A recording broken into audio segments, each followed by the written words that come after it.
Sweetest love I do not go, मेरी प्रिय मैं नहीं जाता। इस चैप्टर का क्वेश्चन आंसर करेंगे, काफ़ी प्यार तरीके से बताऊंगा।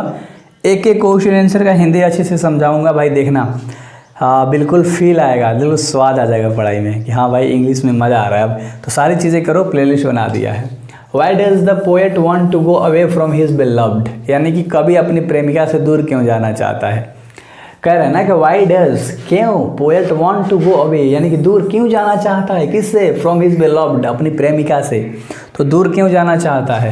Poet want to go away from his beloved because she does not love him और there is nothing hope to him, यानी कि उससे अब प्यार वार नहीं करती, उसको कोई उम्मीद नहीं है, कोई ऐसा नहीं है। कभी अपने प्रेमिका से दूर जाना चाहता है क्योंकि उसमें प्यार नहीं करती, क्योंकि उसके लिए कोई उम्मीद अब नहीं है। तो इस तरह से ये रीज़न था। चैप्टर वाइज कर रहे हैं, बट एग्जाम्पल उल्टा देकर कभी समझा रहा था। तुम्हें तो पता है भाई, हिंदी अच्छे से समझा रखा है बेहतर तरीके से। तो क्लास 12th पोएट्री वाला में जाकर देखो, प्लेलिस्ट बनाया है। देखो, what are the thing that the sun does not have, यानी ऐसी कौन सी चीज़ है जो सूर्य के पास नहीं है। कह रहे हैं ना कि व्हाट आर द थिंग, यानी कौन सी ऐसी वस्तु है, यानी कोई भी चीज़ है, that our sun does not have, यानी सन के पास नहीं है, मतलब पास होता है, तो सूर्य के पास नहीं है। सन डज नॉट हैव डिजायर, उसके पास कोई डिजायर नहीं है, कोई इच्छा नहीं है। सेंस, कोई भी जो होता है ना भावना, वो नहीं है। And any sorted away to complete its journey, यानी अपनी यात्रा को पूरा करने के लिए कोई छोटा रास्ता भी नहीं है। सुबह आएगा तो सांझ कहीं जाएगा, दोपहरिया में रात नहीं कर देगा सूर्य। समझ रहे हो। तो हिंदी में भी वही चीज़ है कि सूर्य के पास अपनी यात्रा को पूरा करने के लिए कोई इच्छा नहीं है, कोई भावना और कोई छोटा रास्ता नहीं है भाई, है ना। तो इस तरह से आपको इंग्लिश के हिंदी याद कराऊंगा यार, है ना। इसलिए बोलता हूँ जुड़ो, मज़े लो, अच्छे से पढ़ाई करो, एक एक चीज़ की ना निचोड़ आपको दूंगा भाई, है ना। प्ले लिस्ट प्ले स्टोर पे ऐप है, डाउनलोड करके चेकआउट करो यार, वहाँ पर बहुत सारी चीज़ें हैं।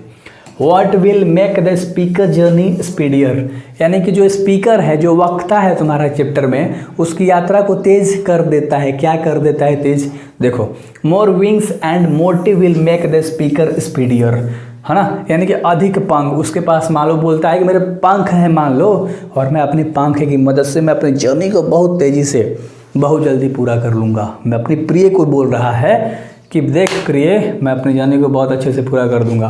कारण अधिक पंख और मकसद वक्ता को तेज कर देता है। उसके पास एक मोटिव होता है कि मेरी प्रिय, मेरी प्रेमिका घर पे इंतज़ार कर रही है, तो मैं अपनी जर्नी को तेज़ी से पूरा कर सकता हूँ। मज़ा आ रहा है, मज़ा आ रहा है, क्वेश्चन सर लग रहा है, याद हो रहा है हर चैप्टर का इसी तरह से, बिल्कुल बवाल भाई। What make a man's power feeble, यानी मनुष्य की शक्ति क्षीण क्यों हो जाती है, ख़त्म क्यों हो जाती है। देखो, dependence on Fortune makes man power feeble, यानी कि भाग्य पर अगर आप निर्भर रहोगे कि मेरा भाग्य में जो है वही होगा, तो भाई तुम्हारी शक्ति क्षीण हो गई है, तुम खत्म हो गए हो, अब तुम इंसान ना रहे ना।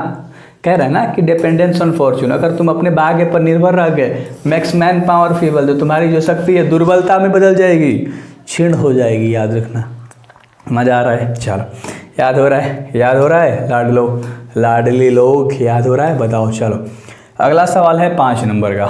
कह रहा है कि how do sighing and weeping after the speaker, यानी कि आहे भरना, रोना वक्ता पर क्या प्रभाव डालता है भाई, है ना। जो उसकी प्रेमिका थी रो रही थी, आहे भर रही थी, है ना, साइनिंग कर रही थी, विपिंग रो रही थी, है ना, और साइनिंग कर रही थी, आहे भर रही थी। अफेक्ट द स्पीकर, यानी वक्ता पर क्या प्रभाव पड़ा, तो देख लो।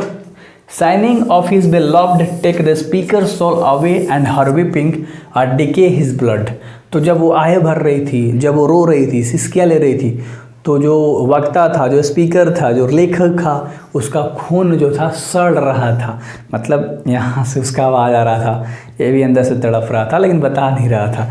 तो कह रहा है ना कि प्रिय क्या है भरने से वक्ता की आत्मा का, उसका रोना बहुत प्रभाव डालता था, खून उसका सड़ा देता था, इस तरह से अंदर से इसको जलन होती थी। तो समझ रहे हो किस तरह से भाई, है ना। और अगला सवाल है तुम्हारा 6 नंबर का सवाल कह रहा है कि how does the beloved waste the speaker life, यानी प्रियतमा वक्ता के जीवन कैसे बर्बाद करती है ना।